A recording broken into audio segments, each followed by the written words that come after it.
Hello, hello, I'm here near the coast again and on San Miguel, and this is some of the FOGO deposits.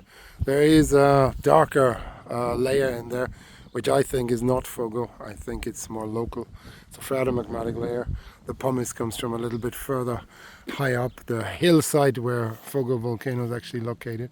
So, and here very finely laminated dark material.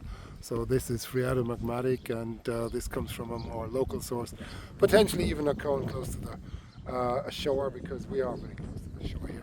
Let me just swing around. So the water is just down there. So I can see a harbour down there actually. Here you are.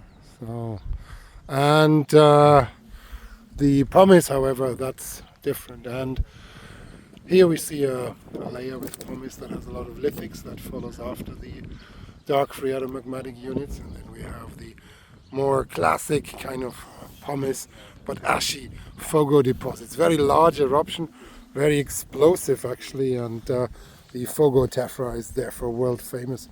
And this goes back to people like George Walker, who worked on these. And here we see different events of waxing and waning in these deposits.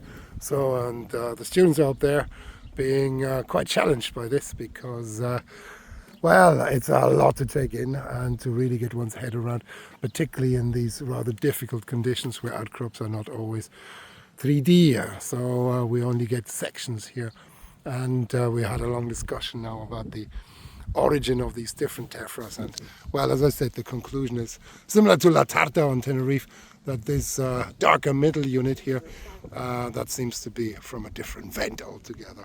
But in some of the older literature, all of this is labeled as FOGO tephra, and this is where the confusion might arise.